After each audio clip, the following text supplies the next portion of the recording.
Well, welcome everybody to the 9th week, I believe, of the 2021-22 CHIWORK Symposium on Human-Computer Interaction for Work. I'm Helena Mentis, your host for today's conversation. Please note that this session is recorded. Today we have Stina Matthiesen from the University of Copenhagen as our guest. Before I introduce her, let me tell you a little bit about CHIWORK. In the CHIWORK series, we have weekly conversations with experts on various aspects of the future of work. The general chairs are Andrew Kuhn and Ora Scher. The technical program chairs are Chris Janssen, Neha Kumar, Anna Cox, and myself. We have a fantastic team of volunteers that create these series, and you can find out more about them and about future CHIWORK sessions on www.chiwork.org. On the website, you'll also find a link to register. And if you register, we'll send your information about talks and calendar invitations with links to the Zoom call. This series is partially supported by the National Science Foundation. And today's format will include a 30-minute conversation with Stina, which will include questions from the audience, which will be handled by Andrew today. You can write any questions you have in the chat and we will monitor it and call on you to ask it. And after the conversation, we will stop the recording and have time for more informal conversation. So today's guest is Stina Matthiesen. Stina is an assistant professor in software, data, people, and society at the Department of Computer Science, University of Copenhagen. She has a background in software development and engineering and is primarily engaged in research within CSCW, HCI, and health informatics. In her work on globally distributed work, she explored how stereotypes and implicit biases are weaved into the fabric of everyday tool use and practices in global software development. Currently, her research focuses on analyzing and co-designing data-driven technologies for patient-clinician collaboration and clinical decision support in cardiac care. So welcome, Stina. I'm really excited to have you here. Yeah, so thank you for having me. Excellent. Thank you for accepting. So let's kick us off with a softball, easy question. Give us a little bit of a background here. You've been studying global software development for a number of years. Can you give us some background on the countries that you've been looking at and what the initial focus of your work was? Yeah, sure. So I think I started back in 2012. Studying sort of what we call global software development, GSD, in my master education, and it's initially been very much focused on kind of this very traditional CCW kind of focus of understanding work practices and kind of like doing a lot of qualitative field work. So that was kind of like the overall sort of initial research questions that I was trying to pursue was this about what are the challenges of working in those kind of globally distributed setups. So I did field work together in a company, together with actually 3 different companies over the years, but who was outsourcing software development tasks to India primarily. So I've been doing some field work in India and of course in Denmark and also in Poland with the last company that I did work with. So so I have a little bit of experience from the global south, if you would say, and I really enjoyed actually doing field work there.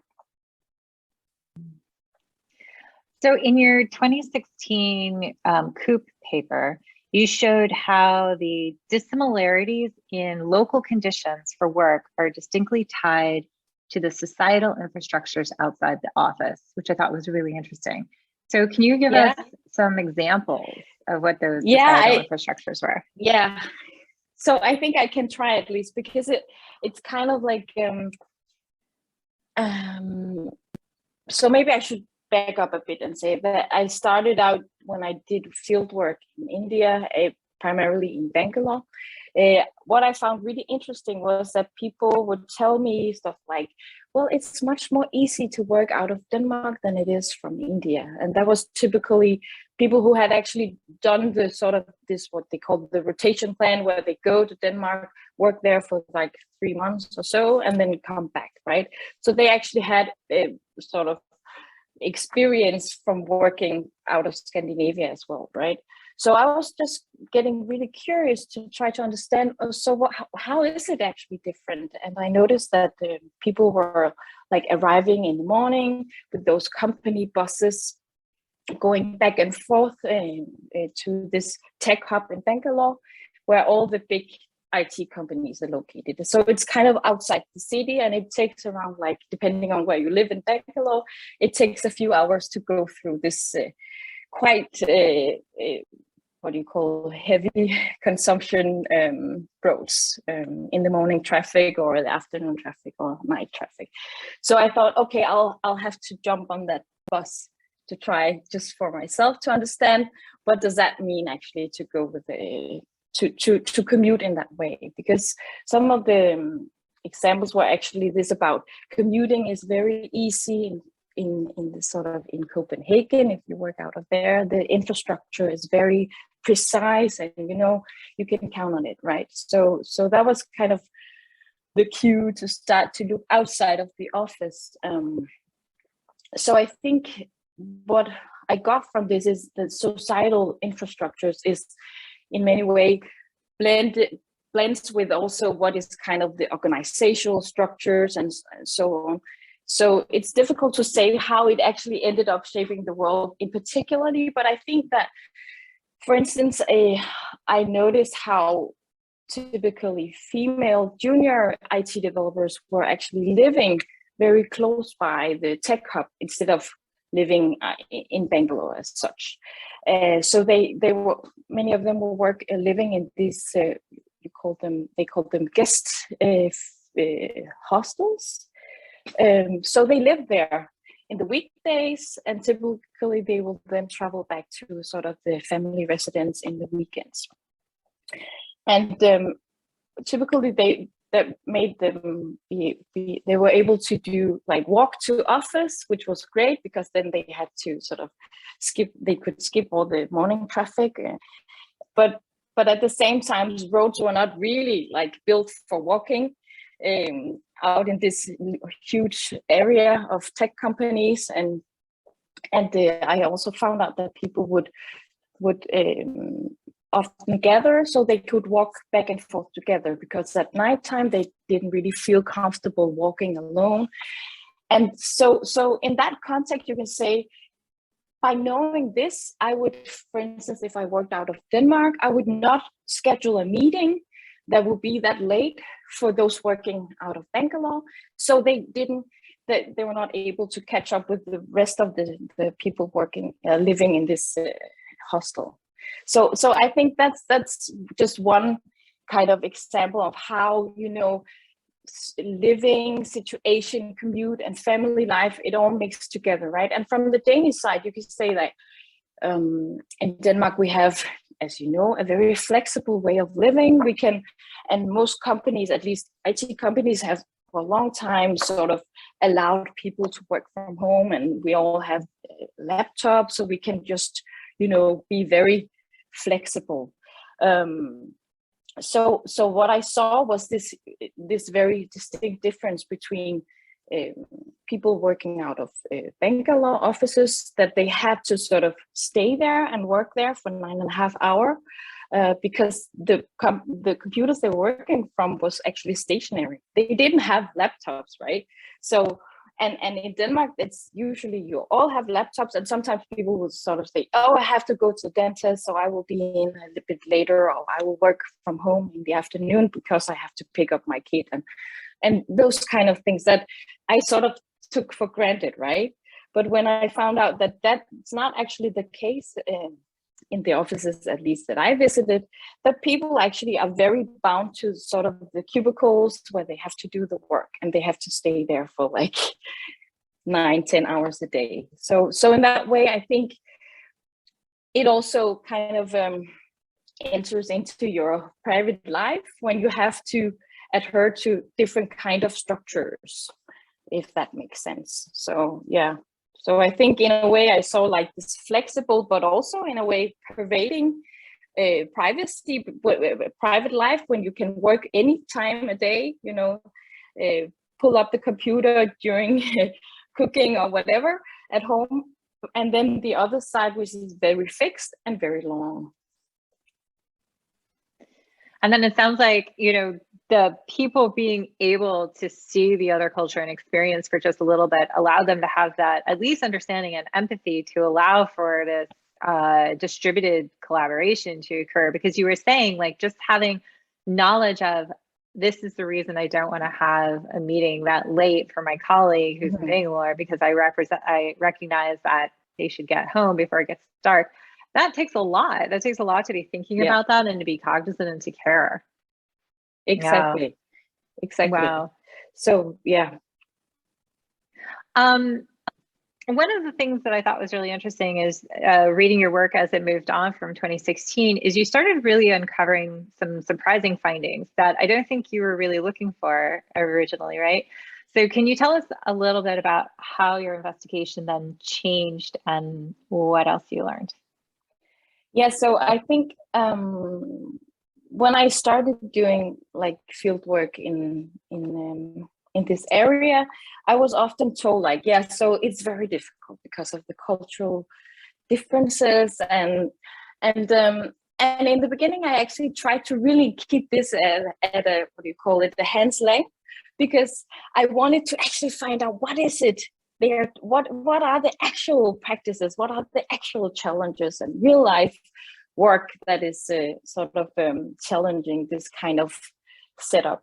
So I really tried to keep out of actually these kind of conversations about culture. Of course, I tried to have people unpack what they meant when they say culture, because it becomes this very fluffy term that nobody actually knows what it means, and you know, so.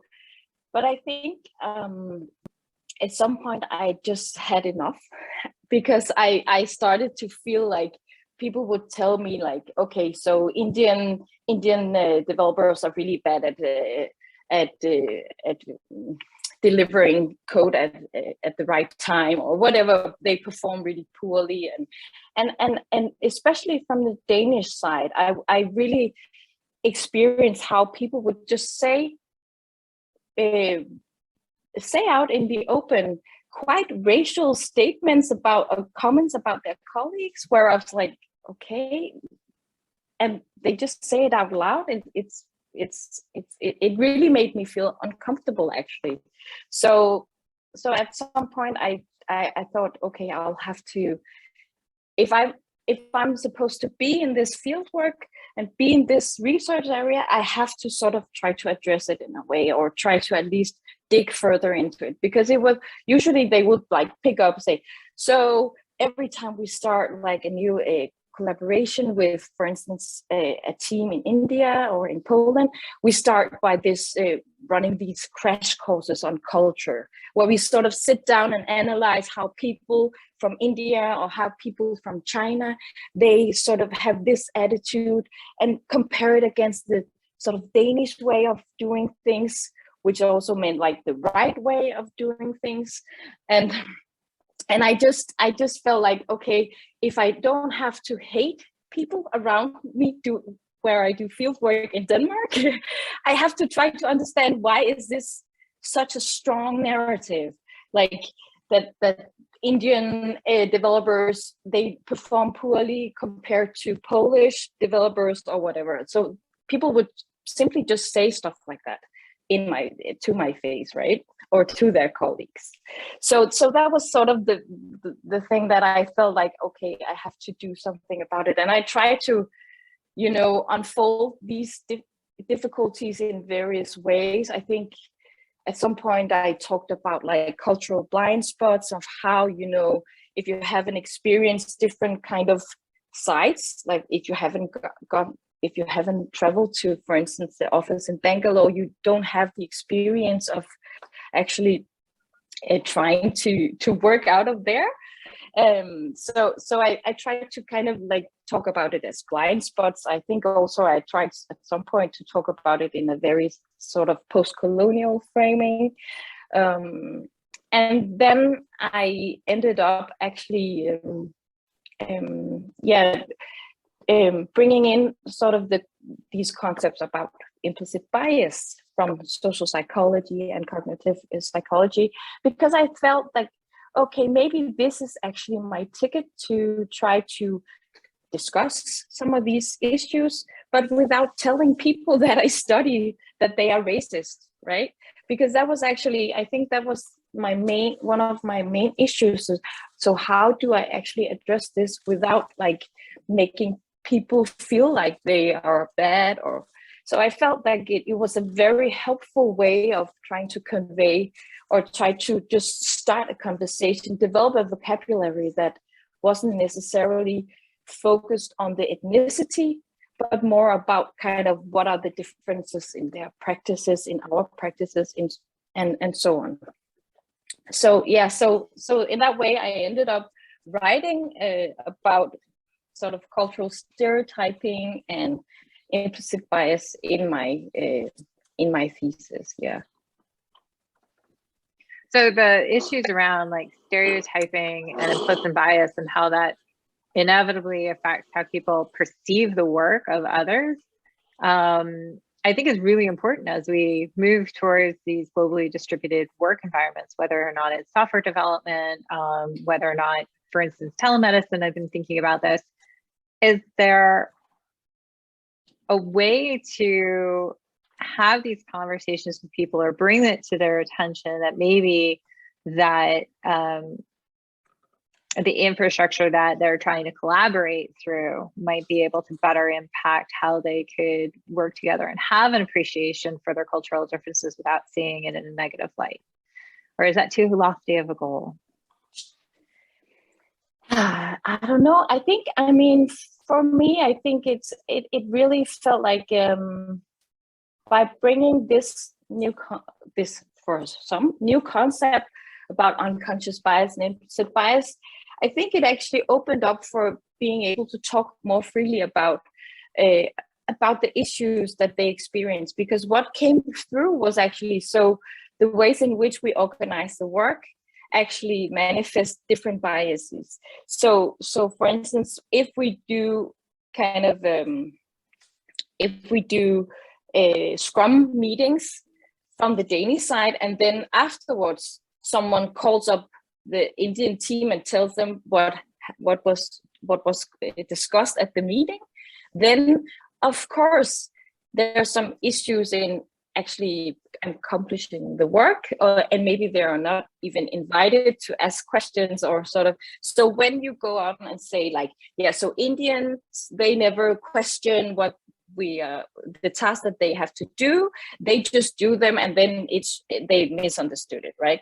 But if you don't invite them into sort of if you don't organize around having a distributed team, then they are not able to actually challenge anything, right? And then it's just easy if you only think in those cultural dimensions, that of course it's because of the sort of the power distance or whatever it could be, like from the older cultural dimension framework of Hofstede and so on, right?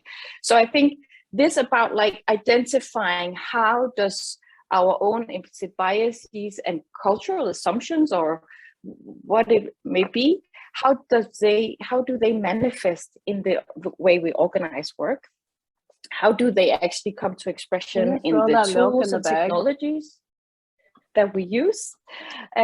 So for instance, another example could be kind of like in Denmark, we have this very this way of organizing people in sort of external consultants or sort of permanent staff, and then you get like some initials. I guess it's probably a very common way of doing things. So if you, for instance, are an external consultant in a company, you would have initials starting with some obscure letters like XX, and then a few other letters.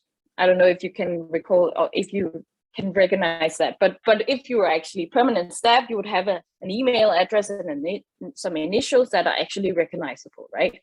But what I found was that in one of the companies that I was working with, they actually had like their global team were also assigned those sort of obscure or external initials, even though they were actually permanent staff. And then what was interesting was this whole thing about this whole practice around collaborating with XX people or just people that are actually permanent. So you have a different sort of incentive to share knowledge and to actually spend time teaching and training people if you know that they are sort of external, because they will be out here before you know it, right? So when I went to the human resource department and said, this is really problematic, it was kind of like much later in my research where I started to do more kind of interventionist kind of things and activities. And they were like, yeah, but it really makes sense to us because we sort people in different ways in terms of figuring out labor sort of regulations and all different kind of. Wait, was that HR that made that decision to? Yeah. Yes. Well. Yeah. So I think it was, yeah. But actually, I mean, then I started to find out that this kind of a structure made sense in many different ways. In sort of the I don't know what you call it, those that are doing different analysis in the company of how people are performing and sort of the utilization, how much can we bill the customer? So, you know, all this about measuring performance metrics, and they also found it very useful, right? So it has become this way of, this is how we do it, but with this structure comes a lot of assumptions, a lot of sort of negative connotations that was not really fruitful for establishing a well working distributed collaboration. Yeah, absolutely. I can see that. But, you know, nobody's thinking about the unintended consequences of their decisions along the way. Andrew, do we have a question before I just monopolize all of Stina's time with my questions? Sure, we do have a question. And if anybody else has questions, either go and type or please just raise your hand. But before I go to Priyanka, I was going to say this prefix totally reminds me of Isaac Asimov's description of, you know, the future of Earth with robots, where robots their names start with R. You know, it's R something something, because it's like, that's a robot. That's how you know a person is not a person but a robot. So it's a little quite uncomfortable to hear that, you know, your prefix in your email just kind of designates you, puts you in this nice little box so people know where you belong. Exactly, right? Yeah. So I agree. Priyanka, would you like to ask your question? Yeah, sure. I mean, I have experience working in Bangalore, and I also have experience working in Scandinavia. So this really hit home, whatever you were talking about. And fortunately for me, I was, when I was working in a more global context, I was working in a huge organization. So they had very well, I mean, at least they had thought about sort of making sure that we all have this, you know, that the power differential was not there that much. But it's still there. It's yeah. And but I think what I was coming to, that like this conversation of like what you said, especially about Danish people sitting and sort of talking about, okay, this culture does this, this culture does this. We never had actually those sort of conversations, surprisingly, within our team, even though we were all from the same, let's say, not same place, but we were all from the same community, like we were all Indians, but we never ever talked about like our counterparts, you know, let's say in Redmond, or our counterparts in Europe or Prague, are they doing this or that? And I think, do you think this comes more from the fact that there's a lack of diversity? Because I know in Scandinavia, a lot of people, there's a lot less diversity in companies, but even in Scandinavian context, I have worked with a huge organization, and there again, I've never heard these things being talked about, like, because they have co-workers who are diverse, at least to some extent. So probably like having this only people from one place at the same time might sort of fuel these conversations because they feel comfortable by, doing this? Yeah, so I think that's a really good question, and I'm not sure I'm the right one to answer it, but I can at least talk from my own experience. So I should say that the companies that I've been working with are kind of like companies that are large IT companies in a Danish context, right? And they've been on the market for many, many years. Many of their developers would probably be kind of, autodidact. I don't know if you can say that in English, but so they were self-trained, right? And been maybe programming for, 30 years or so. So it's like large IT companies with a history of being part of like those that are delivering IT for the public sector or banking. So I think the average age was also higher in sort of the Danish part often. And in that way, I would assume that if you looked at startups, it would be slightly different.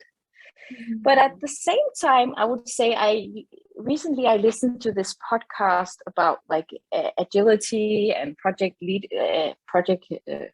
management.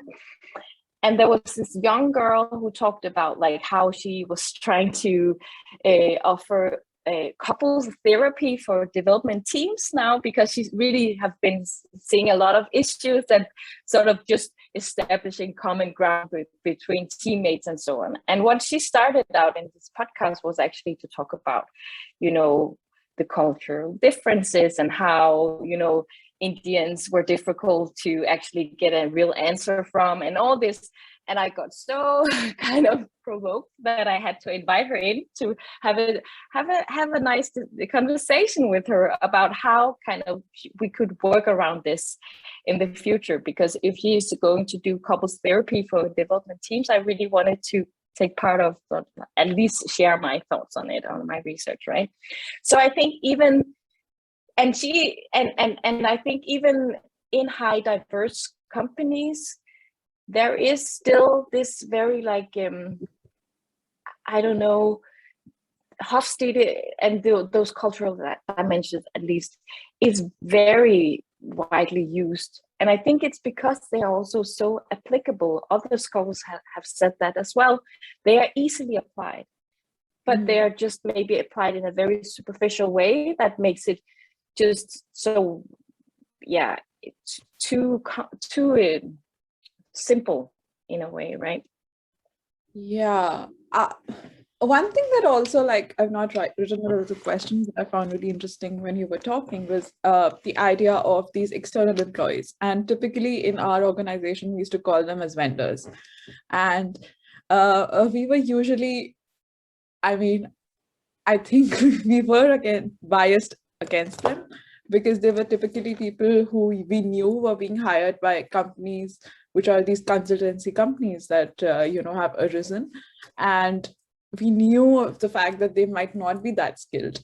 And we also knew that, we might not have to work with them. But that idea also, there was a problem, I think, like you pointed out, the problem is not just with the fact of how employees are viewing their counterparts, but the fact that companies are thinking that, and we had this conversation, I remember one day we were talking between ourselves and we were like, people think like how companies, for the lack of a better analogy, and this has really remained in my mind, that how you can like,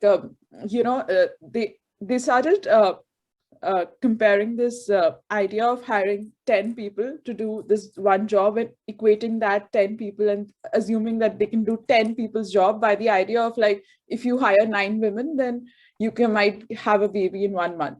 So they were like, this is not how it is. Exactly. That's literally the analogy they made, because they instead of using workers as humans, as who might have different capabilities, that's not humanly possible.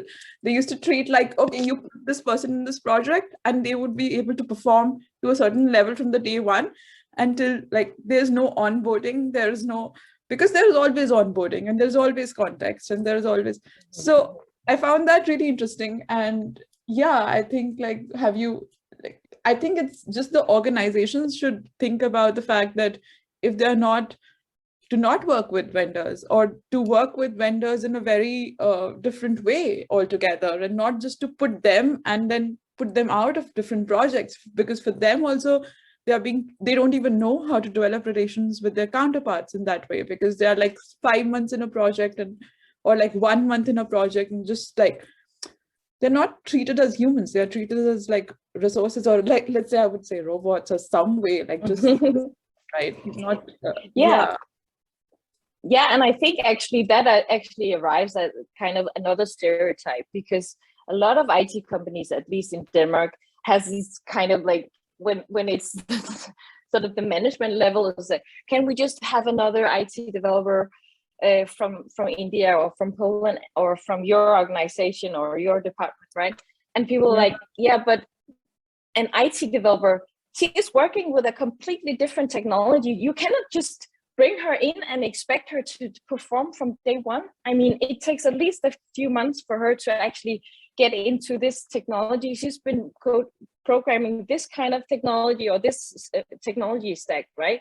But there is this kind of idea that we can just pick out a tester or a developer and then put them on the team, and then they will just start working like machines or robots, or what do you call it? Yeah, They literally want robots. They want the R. Yes. yeah, and also it's not just limited to that. Actually, you also, all these biases steep into the kind of work you give them, because then you're like, oh, this is the work that nobody wants to do, or this is the worst work of the entire project, let's give it to them. So I do have a paper actually from CHIWORK, which is about a failure story, where I have project managers who is sort of speculating that how this project that went really wrong was actually kind of decided from, I don't want these tasks, I don't want these tasks, and I would be happy to do this, and the rest we can send off to India. Yeah. So I think that's something that actually happens, unfortunately. I see that, Himanshu, actually, you have a question that sort of ties on to this, I believe. Sure. Thank you, Stina. It was a very thought-provoking discussion.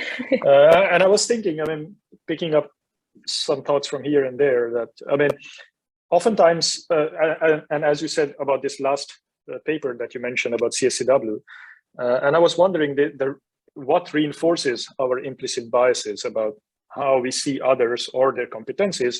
Could be the fact that we are just seeing them as a certain set of skills, but not going beyond them and say, okay, how does this person or this organization is complementing what we have? I mean, we see that a lot in grant consortiums that we write. We always try to find strong competencies, but also strong complementarities. Perhaps in these contexts, it's not happening so much. It's like, okay, yeah, as you said, delegating.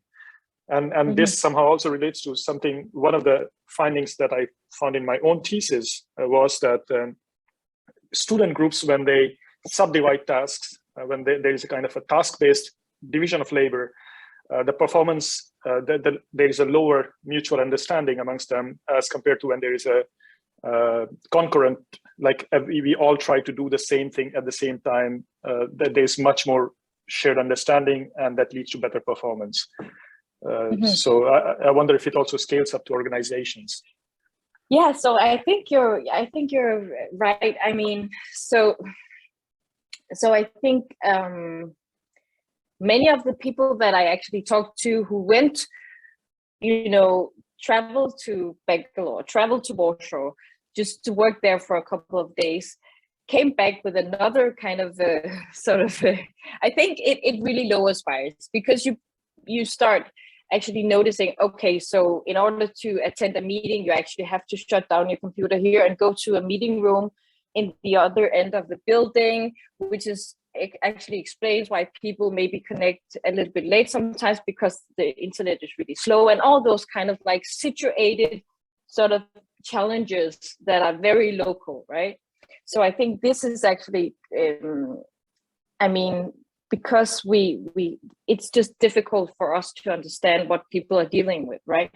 But also I think this about, let me just think a bit, this about like, I actually have another paper where we talked about closely coupled work, because I mean, there's been this agenda that we talked about, like if we are going to do distributed work, we have to have loosely coupled kind of tasks. So I can send off like a package for this team, and then they can work without even talking too much to each other, and then we just click it together and it works like in time, right?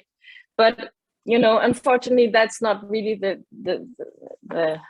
fact or in real life. So we talked about actually, if we are to make these well-functioning collaborative relationships, we have to make sure that people are dependent on each other. Not only that the offshore or sort of the remote team needs to discuss with the headquarter team, but actually that people meet each other, right? Because then they will have to turn on the camera. They will have to actually establish a common ground and have to discuss work on a more like, detailed level with people who are not just sitting next to them, right? So this actually, I don't know, forcing, but actually by making work more closely coupled, you actually have to do a more effort to actually make it work, right? And it's kind of interesting when we then talk about software development, because there's been this whole kind of like the whole about modularity, and we have to sort of seek to have a sort of loosely coupled modules in software development and object-oriented programming and so on.